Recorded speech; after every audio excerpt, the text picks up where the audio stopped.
Assalamualaikum dan salam sejahtera. Kami daripada Kolej Matrikulasi Perlis akan menceritakan tentang satu inovasi yang telah kami ciptakan, iaitu pengajaran dan pembelajaran melalui kalaran gamification. Sebelum saya menceritakan inovasi ini dengan lebih lanjut, saya perkenalkan dahulu ahli-ahli kumpulan saya yang terdiri daripada ketua kumpulan saya iaitu Nur Aniza binti Zainal, yang kedua Siti Nur Amirah binti Sazali, yang ketiga Amar Aziz bin Abdul Razak, yang keempat Muhammad Syazwan Afiq bin Muhammad Sukur, dan yang kelima Li Jingwei. Apakah yang dimaksudkan dengan kalaran gamification ini? Kalaran gamification ini merupakan satu aktiviti yang melibatkan kinestetik, visual dan auditori semasa sesi pembelajaran. Bermula dengan setiap kumpulan, mereka diberikan 1000 token sebagai bekalan mereka sepanjang permainan dilangsungkan, dan setiap kumpulan perlu meningkatkan jumlah token mereka untuk mereka memenangi permainan ini. Kenapa inovasi ini dihasilkan? Inovasi ini dihasilkan kerana pembelajaran yang membosankan dan tidak menarik serta tiada nilai kerjasama antara rakan-rakan akan membuatkan para pelajar ini terasa seperti dipaksa untuk belajar dan bukannya atas kemampuan atau kemahuan mereka sendiri. Kita dapat lihat bahawa hal ini akan mendorong kepada masalah kesihatan mental seperti stres, depresi dan sebagainya. Jadi disebabkan itu, inovasi ini yang kami ciptakan ini akan menjadikan proses pembelajaran sangat menarik dan tidak membosankan. Cara pelaksanaan gamification ini. Setiap kali permainan dijalankan, seorang pelajar akan menjadi mastermind yang akan mengawal keseluruhan aktiviti pelajar yang lain di Google Site.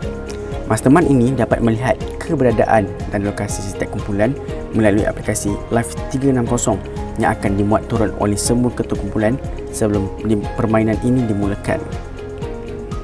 Dan setiap kumpulan diberikan 5 kumpulan dan mereka akan melalui ke 55 checkpoint. Semasa permainan pula, setiap kumpulan akan diberikan laluan masing-masing supaya mereka tidak bertemu dengan kumpulan lain sepanjang permainan ini. Setibanya di checkpoint tertentu, peserta perlu menjawab soalan-soalan yang disediakan dari pelbagai platform atas talian seperti Kahoot, Blankspace, Woodwall, Padlet dan Quizizz. Bagi setiap soalan yang dijawab dengan tepat, kumpulan tersebut akan diberikan markah bernilai 100 token. Namun, bagi setiap soalan yang salah, mereka akan ditolak sebanyak 20 token dan akan disembur dengan cat warna. Setiap soalan yang disediakan mempunyai tahap kesukaran yang tertentu mengikut taksonomi Bloom.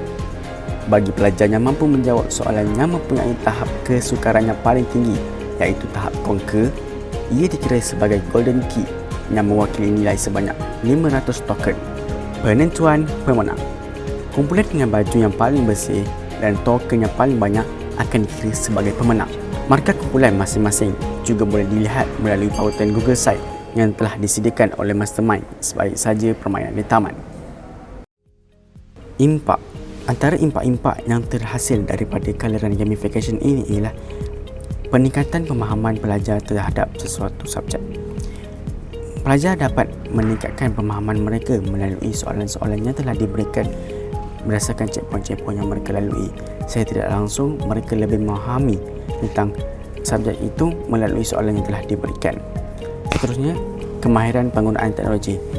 Kalaran gamification ini mengajar pelajar menggunakan penggunaan teknologi dengan lebih menyeluruh semasa mereka menjawab soalan. Seterusnya, dapat meningkatkan kemahiran berkongsi. Semasa proses menjawab soalan, mereka perlu berinteraksi antara satu sama lain. Hal ini akan menyebabkan kemahiran berkomunikasi antara mereka lebih tinggi. Impak yang seterusnya ialah bekerjasama dan kolaborasi antara rakan-rakan. Para pelajar perlu bekerjasama dan berkolaborasi antara satu sama lain bagi memenangi kalaran gamification ini. Yang seterusnya, impak yang seterusnya ialah peningkatan kecerdasan fizikal dan kecerdasan minda. Mereka perlu melalui setiap checkpoint ini dengan menjawab soalan yang telah diberikan. Setiap soalan yang diberikan ini memerlukan tahap pemikiran yang tinggi. Secara tidak langsung, ia akan menyebabkan kecerdasan fizikal dan kecerdasan lisan. Secara tidak langsung, ia akan menyebabkan kecergasan fizikal dan kecergasan minda dapat ditingkatkan antara pelajar. Secara kesimpulan, aktiviti ini dapat meningkatkan prestasi akademik pelajar dengan cara yang lebih menyenangkan sebagai persediaan untuk menghadapi peperiksaan akhir.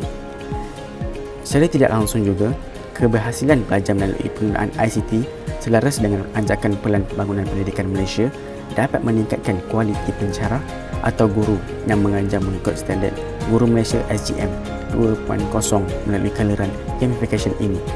Ini menunjukkan bahawa aktiviti ini boleh diaplikasikan bagi semua mata pelajaran, tidak kira peringkat pengajian sama ada sekolah rendah, sekolah menengah maupun institusi pengajian tinggi.